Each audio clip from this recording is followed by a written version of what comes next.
तो hello everyone. तो आज मैं आपको एक अपना सेटअप दिखा रही हूँ जो भी मेरा फ़िलहाल में है, आगे की जो भी प्रिपरेशन कर रही हूँ। तो this is all my setup, simple सा, ज़्यादा कुछ है नहीं, चार्ट वार्ट पेपर जैसे लोग लगाते हैं। सो आज मैं आपको बस ये बताने वाली हूँ कि मेरी जो प्रिपरेशन थी, जब मैं मतलब बैंक एग्ज़ाम से पहले जो एस्पिरेंट थी, तो उस टाइम मेरा टाइम टेबल क्या था, ठीक है, एंड किस तरीके से मैंने अपनी प्रिपरेशन स्टार्ट की थी और कैसे मैंने एग्ज़ाम अपना क्लियर किया। तो फर्स्ट ऑफ ऑल ये मेरे देखिए कुछ नोट्स हैं जो मैं अभी बना रही हूँ फ़िलहाल में, और इस तरीके से मैं पहले भी नोट्स बनाती थी अपने। तो ये कुछ जैसे रिपोर्ट्स हैं OECD की, ठीक है, तो इस तरीके से मैं अपने नोट्स जो है बना के रखती थी। जैसे ये अभी TB रिपोर्ट आई थी, ठीक है, तो ये मैंने इसके नोट्स बनाए हुए हैं।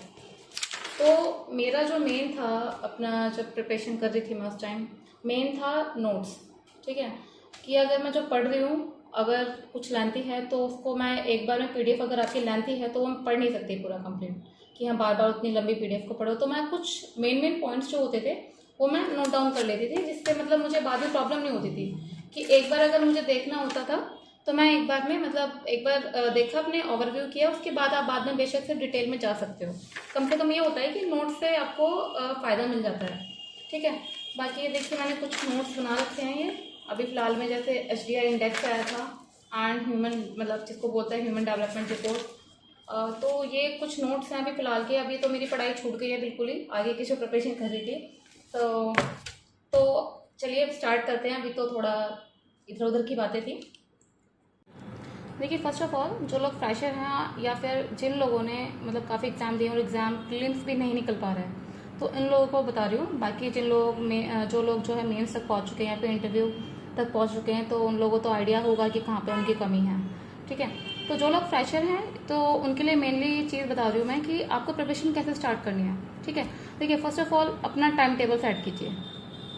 लोग बोलते हैं टाइम टेबल से कुछ नहीं होगा, टाइम टेबल से बहुत कुछ होता है अगर आप कंसिस्टेंसी मेंटेन करके रखते हैं। तो मेन चीज़ आपकी कंसिस्टेंसी। अगर कंसिस्टेंसी मेंटेन, अब कंसिस्टेंसी है क्या? कंसिस्टेंसी मीन्स जो आप कंटिन्यू कर रहे हो उस चीज़ को कंटिन्यू रखो। ये नहीं कि आप आज आपने थोड़ा पढ़ लिया फिर 1-2 दिन बाद छोड़ दिया, फिर पढ़ रहे हो आप तो 3 दिन बाद, तो ये चीज़ नहीं करनी है। अगर आपने रीजनिंग स्टार्ट किया है, ठीक है, जैसे आपने रीजनिंग में टाइम टेबल अपना सेट किया कि इतने बजे मुझे 10 बजे जो है रीजनिंग करनी है, तो 10 बजे आपको बैठना है। आधा घंटा आगे पीछे थोड़ा हो जाता है, लेकिन ऐसा नहीं कि रीजनिंग का टाइम आपने 10 दिया 12 दे रहे हो, वहाँ उसकी जगह कुछ और कर लिया, या फिर आपने रीजनिंग का आज छोड़ दिया, चलो आज मन नहीं है कल देख लेते हैं।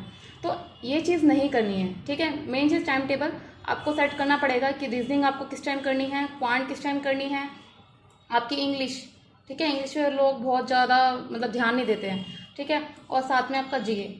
तो ये चीज़ आपको टाइम टेबल खुद सेट करना पड़ेगा। अब मैं आपको अपने अकॉर्डिंग टाइम टेबल बताऊं तो वो ठीक नहीं है, क्योंकि सबका टाइम टेबल अलग होता है। किसको सुबह GA पढ़ने में अच्छा लगता है, किसी को रात को पढ़ने में अच्छा लगता है। तो मुझे GA बेटर दिन में पसंद आता था, तो मैं GA सुबह मॉर्निंग में मतलब टाइम निकालती थी GA का पढ़ने के लिए, ठीक है। ये चीज़ हो गई।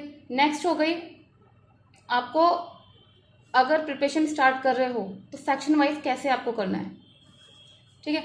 मेरा जो क्या था, मेरा जो रूटीन था वो ये था कि डेली पहले तो मुझे रीजनिंग, क्वांट एंड इंग्लिश, इन तीनों का मैं पहले तो एक एक चैप्टर उठाती थी, देन उसको करती थी, ठीक है। अगर मेरा कंप्लीट हो गया है, ठीक है, तो मैं उसके प्रैक्टिस क्वेश्चंस लगाती थी। ये मेरा डेली का था। जब मैं बिल्कुल फ्रेशर थी, स्टार्ट किया था जब मैंने, तो मैंने डेली यही करती थी कि डेली एक एक चैप्टर सबका उठाती थी। अब इंग्लिश में बोलोगे इंग्लिश में क्या चैप्टर होता है, इंग्लिश में भी चैप्टर है आपका, सब्जेक्ट वर्ब एग्रीमेंट हो गया, ठीक है, और ग्रामर के रूल्स हो गए, ठीक है। और साथ में मैं RC डेली करती थी इंग्लिश में। RC मेरा डेली का था रूटीन कि डेली करना है RC, एक तो करना ही था, ठीक है। तो इस तरीके से मैंने अपने चैप्टर्स कंप्लीट किए डे बाय डे।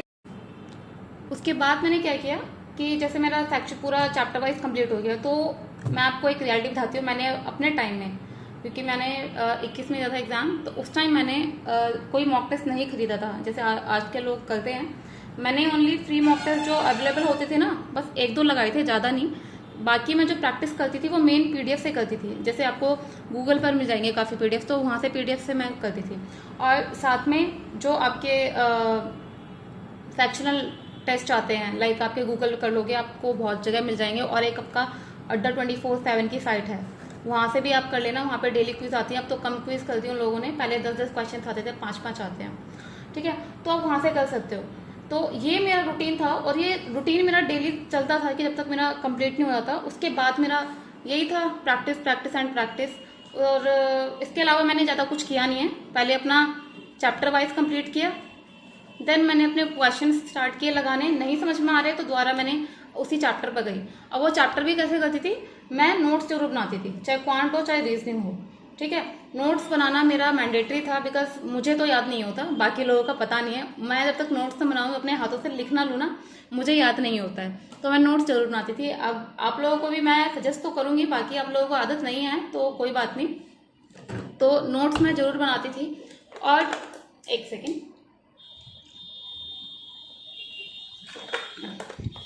और साथ में जीए को आपको साइड में नहीं डालना है कि कोई बात नहीं, रीजनिंग क्वांट और इंग्लिश करना है उसके बाद तो हो जाएगा। जीए को भी आपको साथ में लेके चलना है, ठीक है। अगर ये 3 कर रहे हो तो 1 घंटा और निकाल लो डेली। अगर आप डेली भी करोगे ना, एक एक दिन का, लाइक आज का दिन हो गया 21 का, तो भी आपका हो जाएगा इजीली, ठीक है। डेली करो, उसके बाद जब डेली आपका वीक तक हो जाए फिर वीकली उठा लो पीडीएफ, वीक का हो जाए उसके बाद मंथली करो, ईजिली होगा। आपको ज़्यादा लगेगा भी नहीं कि हाँ आपको ज़्यादा पढ़ना पड़ रहा है, क्योंकि आप डेली डेली कवर करोगे ना तो इतना लगेगा भी नहीं वो चीज़, ठीक है। तो मेरा ज़्यादा कुछ नहीं था, मैंने इसी तरीके से अपनी प्रिपरेशन की, ठीक है। Chapter wise, then practice and practice, ठीक है। तो आपको भी यही करनी है, प्रैक्टिस एंड इतना रगड़ डालो कि क्वेश्चन आए ना सामने आपके तो बस लगे कि हाँ ये किया हुआ है, बस आपका हाथ सीधा सॉल्व करने के लिए चलना चाहिए। इतना मतलब प्रैक्टिस कर डालो आप हर एक चैप्टर का, ठीक है। और मेंस का भी यही था, क्योंकि अगर आपका कॉन्सेप्ट क्लियर है तो मेंस में भी ज़्यादा प्रॉब्लम नहीं होगी। बस आपके थोड़े एडवांस लेवल क्वेश्चंस आते हैं जिनकी आपको प्रैक्टिस करनी पड़ेगी, और वो क्वेश्चंस आपको आजकल तो मॉक टेस्ट बहुत अच्छे आ रहे हैं, तो आप प्रैक्टिस मॉक मैं आपको सजेस्ट करूँगी। जो अभी मैं आगे के लिए प्रिपरेशन कर रही हूँ तो मैंने भी प्रैक्टिस मॉक ही ले रखा है, तो आप लोग वो ले सकते हो, काफ़ी अच्छा है, लेवल भी काफ़ी अच्छा है। मैं ये तो नहीं बोलूँगी एग्जाम जैसा ही है, बट हाँ ठीक है ये, ठीक है। आपके मतलब एक तरीके से प्रैक्टिस हो जाएगी, क्योंकि कोई भी मॉक टेस्ट आपके एग्जाम की तरह तो मैं किसी को नहीं बोलूंगी, बिकॉज वो बस एक लेवल देखते हैं कि हाँ भाई इस तरीके का एग्जाम पैटर्न आता है। किसी को नहीं पता कि एग्जाम में कैसा पैटर्न आने वाला है, इजी या टफ, ओके। तो आप लोगों को इसी तरीके से तैयारी करनी है। बाकी आज ये बस यही था वीडियो में आज कंप्लीट। तो आगे कुछ भी क्वेरी वगैरह हो तो आप मुझसे पूछ सकते हो। मैंने स्ट्रैटेजी की वीडियो वैसे मैंने बना रखी है अपने चैनल पर, तो एक प्लेलिस्ट है, मैं आपको डिस्क्रिप्शन बॉक्स में जो उसका लिंक उसमें डाल दूंगी, ठीक है। तो आप वहाँ पर जाके देख सकते हो। और साथ में मेरा टेलीग्राम चैनल है, अगर कोई क्वेरी है या कोई भी क्वेश्चन है आपके मन में तो आप पूछ सकते हो, ठीक है, टेलीग्राम ग्रुप को ज्वाइन करके। तो आज के लिए इतना ही। और साथ में अब मैं जो अपकमिंग आपको जो भी चाहिए कि स्ट्रैटेजी किसी भी एग्जाम से रिलेटेड, तो आप वो भी पूछ सकते हो, मैं उसकी वीडियो जरूर लेके आऊँगी। या फिर आपकी तरफ से कुछ भी हो कि हाँ मैम इस चीज़ के ऊपर वीडियो लेके आइए, तो मैं कोशिश करूँगी पूरी कि आप लोगों की जो भी है मैं उसको लेके आऊँ, ठीक है। तो आज के लिए इतना ही, थैंक यू।